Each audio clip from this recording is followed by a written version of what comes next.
the next thing before we get to the main topic, or two main topics really, is something I just noticed the other day. I got a Logitech Pop to Go. No, a Logitech Pop Icon keyboard and mouse. And to my surprise, both of them use alkaline batteries. The keyboard uses two AAAs and the mouse uses one AA. And then I remembered, hey, and then a friend of mine chimed in after I noted that a friend of mine chimed in. He had just bought the Logitech Go 2 or something like that, which is a ultra portable keyboard. It kind of looks like this. What did Microsoft call this thing?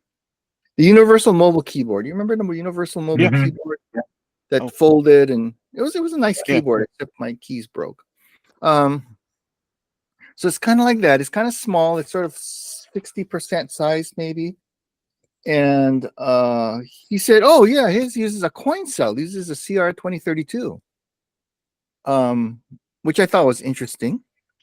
And I have a Logitech K380, which uses alkaline batteries too, but I bought that years ago, so that's not too surprising. Anyway, most keyboards I've gotten recently all rechargeable, right? Lithium ion or whatever they're using. So I found it interesting that Logitech is using AA, AAA standard size batteries.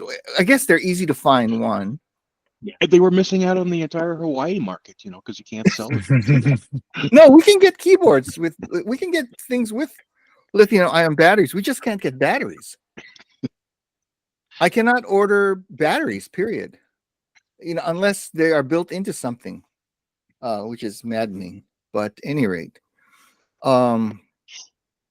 so anyway, I just noticed. I think it's part of their environmental awareness thing, where they want to be, good stewards or whatever.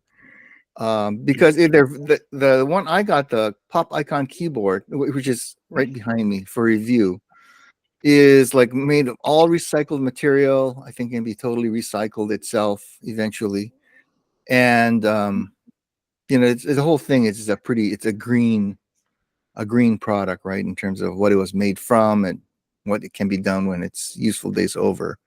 And I guess by not having a lithium ion and battery and a recharging circuitry, you probably reduce costs and heat and all kinds of stuff. So, but it's interesting. It's one of the few things that doesn't have rechargeable batteries are these Logitech keyboards, which are not cheap keyboards, by the way. They're not super expensive, but you would probably, when you're looking at keyboards, you go, well, there's a lot less keyboards cost a lot less than this one. So why would I get this? But anyway, I'm testing that now on a desktop, and it's working pretty well. Because sometimes you get what you pay for. It's hard to say. I got another keyboard from a company I won't mention that's got a good reputation for making mechanical keyboards. And it's a mechanical keyboard, and it was just, I think the list price is like $150 or $160, and it is okay. But I've gotten $50 mechanical keyboards that are better, in my opinion. So anyway, today the main